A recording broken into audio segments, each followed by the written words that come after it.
ప్రభు నందు ప్రియులారా, ప్రభువు నామమున మీకు వందనములు. ఈరోజు దేవుని యొక్క వాక్య ధ్యానము మీకా గ్రంథము 6వ అధ్యాయము 8వ వచనము.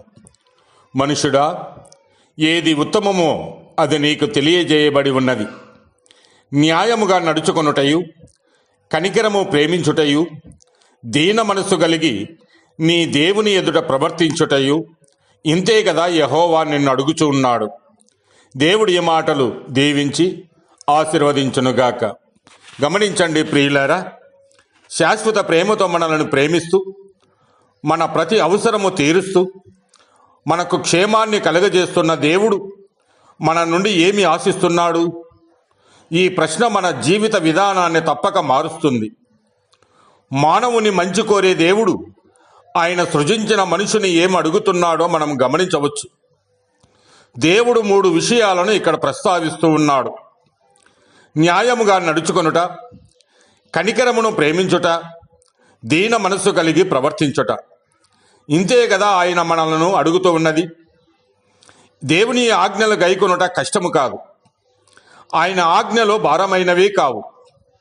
మన ప్రభువు మనకు బోధించుటకు ముందు ఆయన ఆచరించాడు. ఆయన ఆచరించకుండా ఏదియూ మనకు బోధించలేదు. మరి నీవు చేసే పనిలో, ఉద్యోగంలో, వ్యాపారంలో న్యాయముగా నడుచుకొనుచున్నావా? ఎందుకంటే పాపము వలన వచ్చే జీతము మరణం. అయితే దేవుని కృపావరము వలన ప్రభు అయిన యేసుక్రీస్తు నందు నిత్య జీవము. మన రక్షకుడైన యేసుక్రీస్తు మహిమ యొక్క ప్రత్యక్షత కొరకు ఎదురు చూచుచు మనం ఈ లోకములో స్వస్థబుద్ధితోనూ, నీతితోనూ, భక్తితోనూ బ్రతుకుచుండవలెను. మన ప్రభువు కనికర సంపన్నుడు. మనకు విమోచన అనుగ్రహించుటకు ఆయన మన కొరకు మరణించెను.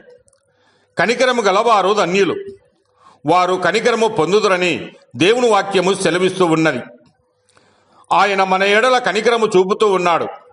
ఆయన బిడ్డలమైన మనం ఇట్టి గుణము కలిగి ఉన్నామా? మన పొరపాట్లు దేవుడు క్షమించాలని కోరుకునే మనం ఇతరులను క్షమించగలుగుతూ ఉన్నామా?